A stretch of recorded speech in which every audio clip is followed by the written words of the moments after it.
something needs to change. I don't know what it is. I'm literally, at this point, I'm out of ideas. But something needs to change. If the Red Sox want to be a playoff team, they need to make a change, and they need to make it fast. In today's video, we're going to examine what I believe is the perfect Red Sox lineup that they can trot out on the field right now. But before we get into that, one of the biggest things that needs to change, Roman Anthony needs to be on this major league team. If you believe what I just said, and you want Roman Anthony to be called up onto this major league team, all I need you to do, go down below in the comments right now and just comment me as many times as you can. I want to see 100 me's in the comments when I check the comments after this video goes out, because I think, and I think everyone in Red Sox Nation thinks, it's time to call up Roman Anthony. Welcome into this edition of the Red Sox Rundown. I am your host, Jack Lautaret. I'm going to try to be a little more calm. We crashed out the other night on the watch party, and then, of course, yesterday the Red Sox absolutely fall on their faces and split a series against a team that's not good. The Orioles are not a good baseball team this year. They're just not. And when you desperately needed a little bit of momentum to finish off this homestand, you fall on your face. You end the homestand 5-5. You are a game below 500 once again, and you are the definition of a mid-baseball team. I mean, it's just, I said it in my short recap yesterday. I don't know what to do at this point. I don't know. I don't know what to do. I'm at a loss of words. It doesn't make any sense to me why they are playing this bad. Injuries, yes, they play a fact. But you should not be as bad as you are. And this team is pretty damn bad right now. We're going to recap the game first. Usually we recap the game at the end, but we're going to recap the game first. I'm going to go through it a little quicker, and then we're going to get into my perfect starting lineup for the Red Sox going forward. Walker Buehler made the start today. He went 5 innings, 4 hits, 2 earned runs, 2 walks, 3 Ks. Did give up the Ryan O'Hearn home run as well. Actually, no, did not give up the Ryan O'Hearn home run. Excuse me. It was a Dylan Carlson home run. I apologize. The Ryan O'Hearn home run was in the 6th, which Greg Weisser gave up.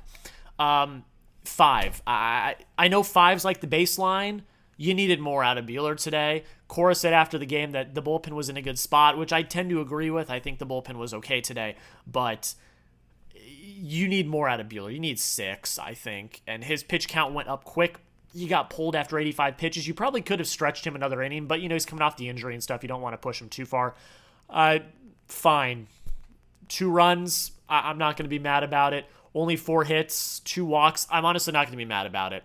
That's a fine outing from Walker Buehler. The bullpen, didn't do what we wanted them to do, but it really was the defense at the end of the day that kind of killed you. Greg Weisser comes in. He gives up the Ryan O'Hearn home run, 2 other hits other than that. And then a K. He went 1 inning. Liam Hendriks came in and had a flawless inning, including 1 K. Great to see that Liam Hendriks, after he complained about playing time, is starting to pitch better, which is great to see. Zach Kelly comes in, gets the last 2 innings of the game. 2 runs, only 1 of them are earned. He had a hit and a walk, and then, of course, you have the Little League inside the park home run on 2 throwing errors to ice the game, basically, for the Orioles. The defense is atrocious. They've actually been playing better defensively as of late, but like that play in particular is just it's the absolute epitome of the Boston Red Sox. Is you shoot yourself in the foot. Like, that should have been 1 run. That shouldn't have been an inside the park home run. Like, that was like, and it happened at the end of the game too, which made it even more frustrating because this team was not doing anything offensively. It was absolutely horrific to watch, and then they pull that. And it's just like, read the room, guys. That's absolutely horrible. But yeah, I mean, the pitching was fine, honestly. I don't know. I don't really know what to say at that point. It was absolutely pathetic, and I wanted to cry and scream and throw up all at the same time, and it just wasn't great. The offense didn't do anything today. It's actually kind of crazy to look at. You technically had a better offensive game than the Orioles. You had 10 hits compared to their 7. You did strike out 8 times, which you don't want to see.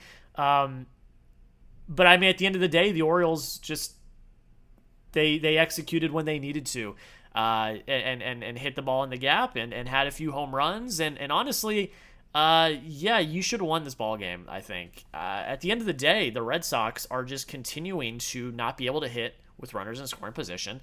Their situational hitting is some of the worst I think I've ever seen in baseball, and I continue to harp on it. The Red Sox,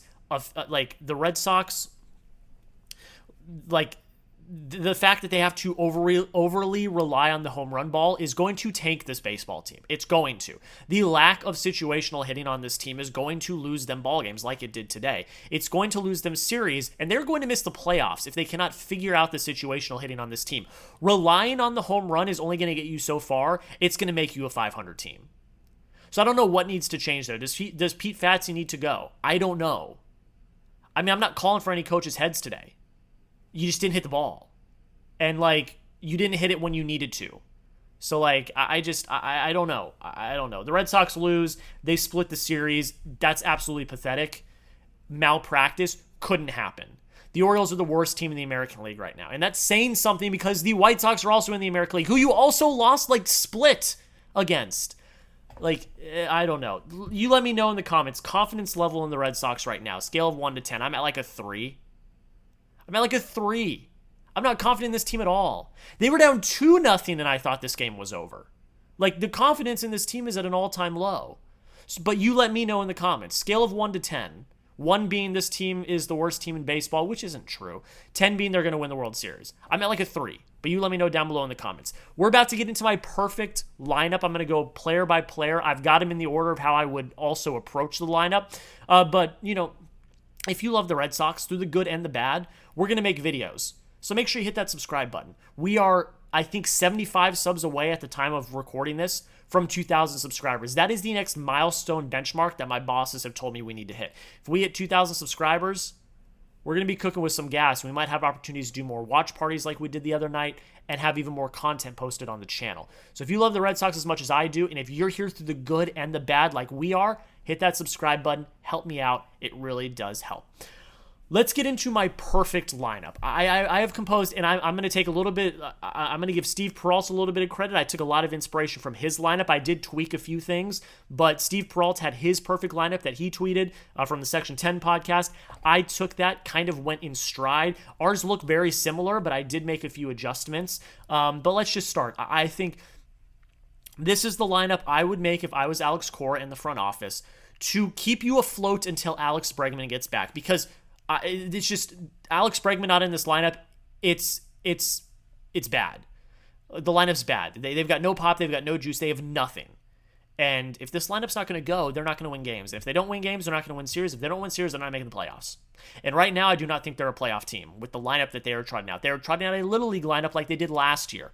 And look, bad luck with injuries. It is what it is. You still need to step up. So let's get into it. I got Jarren Duran leading off. I have him in center field. And you guys will see why when we get down the lineup. I have some stuff shifting around. I think we all know what those shifts are. But I have Jarren Duran moving to center field.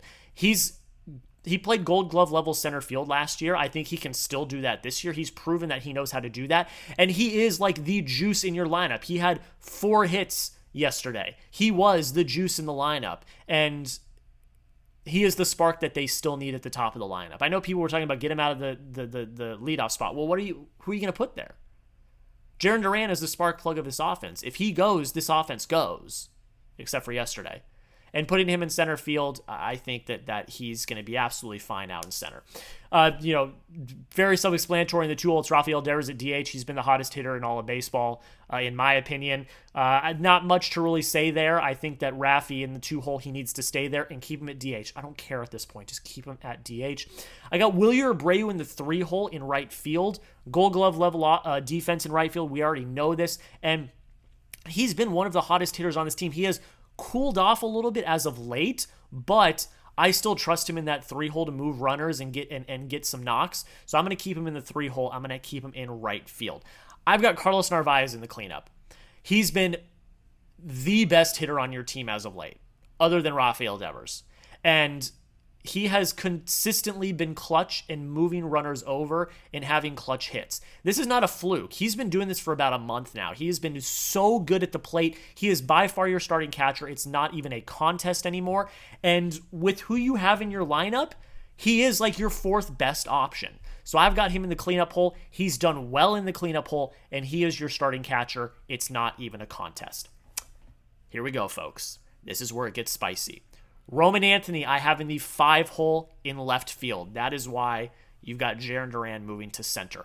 Roman Anthony needs to be up on this Major League Baseball team. 2 days ago, when Marcelo Meyer made his Major League debut, Roman Anthony decided to have a little fireworks of his own and launch a massive home run for the Red Sox. It's time. I don't know. See, this is the thing that's so frustrating is they're doing roster manipulation, they're doing draft pick manipulation, and service time manipulation on Roman Anthony. And if you care more about draft picks and service time than putting a winning product on the field, Breslow should be fired tomorrow. I like Roman Anthony makes your team better. Roman Anthony is in the perfect lineup. And if he's not called up because you are manipulating his service time and trying to get an extra draft pick in the future, even though that draft pick's not guaranteed, because it's not a guarantee he's going to win Rookie of the Year, that is front office malpractice, and Breslow should be fired tomorrow. That's not a Cora problem. That is a Craig Breslow problem. If Anthony is not up soon, and the reason why is because you are manipulating his service time and you are manipulating draft picks, Breslow should be fired. He should be out the door tomorrow because that is front office malpractice. He should be in this lineup. I have him in the 5 hole. He should be your everyday left fielder. But you let me know.